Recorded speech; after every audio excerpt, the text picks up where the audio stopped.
with the start of the first race of the 2025 SEC Women's Rowing Championships. You can see the first event that we will have is the third Varsity Fours. That is the first of 6 events. Welcome back to Oak Ridge, Tennessee.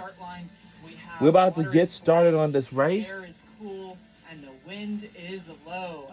Out on the field, we already have all 4 crews sitting ready. Up at the start, the lane assignments for this first race of the morning.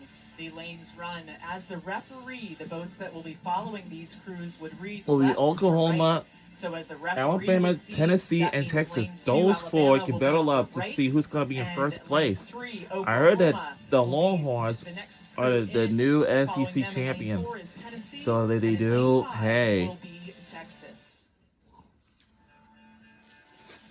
And you can see there. And as you can see, this is like the crew, you know. Things to say about some of these crews.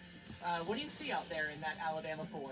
Taking a look inside the boat at Alabama, we have Karis Gridley-Coxon from Tuscaloosa, Alabama. In stroke seat, Miriam Hill from Kansas. 3C, Mackenzie Aon from Texas. Carly Sims from Kentucky, and Mackenzie from Illinois. You can see her there on this shot. All crews are sitting right And they're off. The race, and we have a start in the first race of the weekend right on time this morning as the crews get away. You can imagine that defending national champions, currently ranked 2nd place over on the far side of the screen, Texas. Okay, we do have the referee's boat. It's just gonna be taken over, and now there is multiple. There's 2 more. Figure out what kind of speed they have against Texas. And here are the lane assignments. So I hope most everyone will eventually, you know. You see the other rowers over there. Have 6 programs in order to make it an automatic qualifier, but that does not mean that this race does not have a lot to say about how you might place and how you might end up getting invited to the NCAA championships, which will be held later this month. Out on the picture right now, you can see a beautiful overhead shot of still this flat water. That's Tennessee and Texas in the white and dark holes on the inside right now. But as you see, it's scary sport, especially on the water, because the water is very dangerous. So to be very careful. See their length, Amanda. What do you see in what Texas is doing right now versus what Tennessee is doing in this third Varsity 4? Texas is looking really strong, really long. And it looks like the Texas Longhorns are just going to take in the lead. We'll be rooting for Texas Longhorns. Which it's interesting because each crew needs to find their own cadence where they are most efficient. Right now, though, it looks like Tennessee is bumping up. Maybe they took a good shift in rate or just in power, but it looks like as you can see, it's a long way, you know. There, Kevin?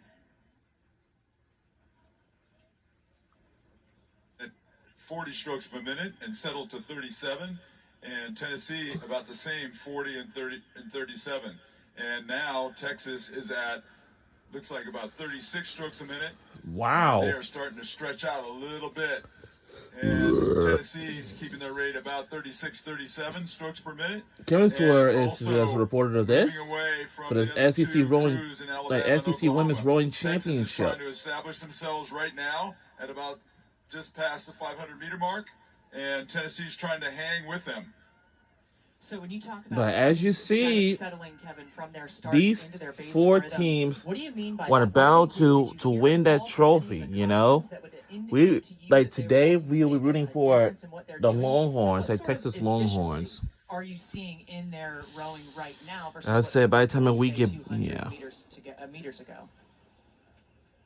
Yes, they definitely settled down off the start sequence of about 20, 25 strokes and got into what we call a base rhythm that allows them to sustain that effort all the way down the course. If they stayed too high, too long, they wouldn't be able to sustain that. So both crews have gotten into a base rhythm. You know, it's an aerobic sport, but also a power sport, so they have to get into a rate that allows them to exert that power all the way down the 2,000-meter track. So right now, that's what we're seeing out of these crews. They're really, really locking into a good base rhythm, and blades are locking on, and they're driving the legs and swinging the backs and finishing strong, accelerating through to the finish. We had a beautiful overhead shot there, and it showed Texas about half a length ahead. Amanda, you've been in that position before where you've had a boat a half a length down to you, or even the opposite, where you're half a length up. What does it feel like? Do you feel like you have a lead at this point in the race if you have a half of a length? When you have contact, it's still anybody's race. And I am a firm believer that it comes down to 2,000 meters, start to finish. You could have a bad start. You could make it up in the 1,000, middle 1,000. You could have a bad middle 1,000, all of a sudden have a sprint to the end. So I really think it is critical to give the whole 2,000 meters credit, because each crew has slightly different plans, have slightly better, different highlights, and that's where you'll see who pieces the best 2K together. And Kevin, Okay, you guys, we see Tennessee. Yep, Tennessee is starting to move. Tennessee is starting to move a little bit. They're looking across and looking at what they're doing, and they are starting to move a little bit on Texas, but Texas is also responding to that move from Tennessee. You could see it looked like somewhere right around the 1,000, maybe a little bit before it, that Tennessee started to eat into that lead that Texas had. And these two crews, this is exactly, Amanda, what you and I talked about before the broadcast began, is that you expected this where Tennessee, at least through the first 1,300 meters of each of these races, was going to be really putting on the pressure here for Texas. This is not going to be anybody's easy race in any of these 6 races this morning. And right now, deep into that third 500 of the race, what are you thinking? What are you feeling? What do you Oh seeing? man, this is my favorite part, because it's literally like who is going to go into the pain cave the best.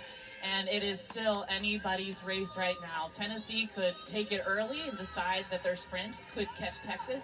Looks like Texas might be bumping up a little bit, making a little more margin right now because they feel the pressure on Tennessee. It was a half of a length, and now it's down to a quarter of a length or less as the two crews that are out in front.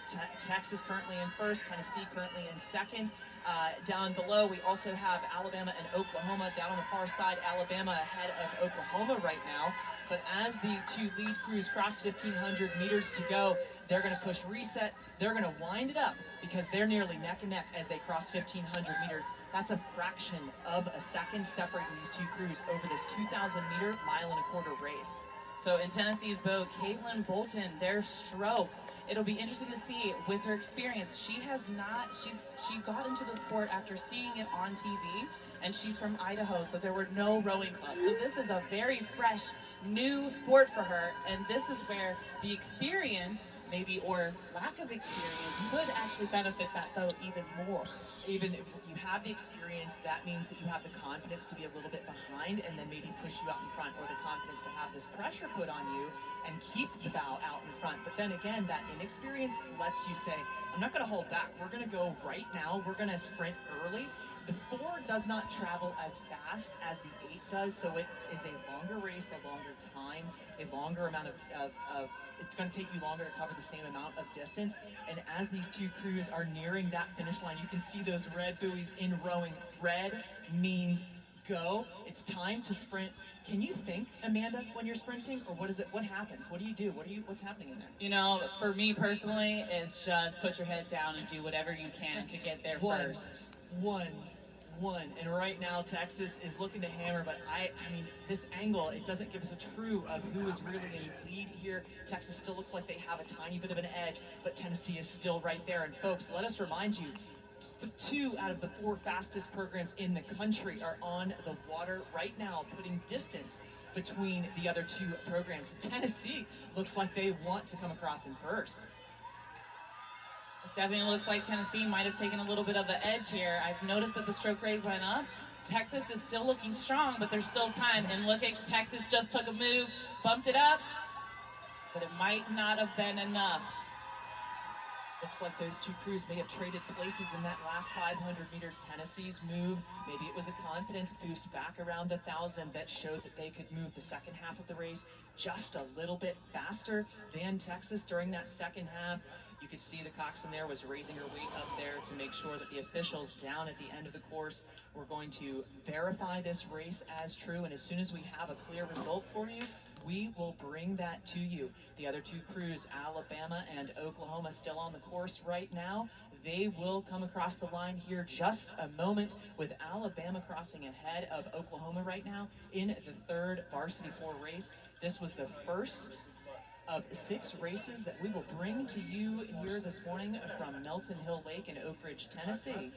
to decide who will be the first of the SEC Conference Championships. And it is the Lady Volunteers from Tennessee is the winner of the third Varsity 4 with an unofficial time of 7:19.12.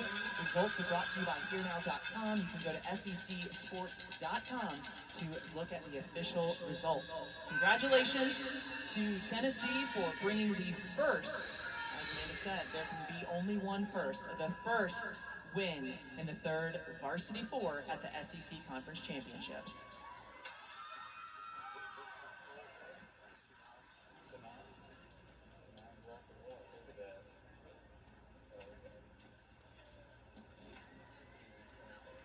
We will be back with your final results and the second race of the morning here in just a moment.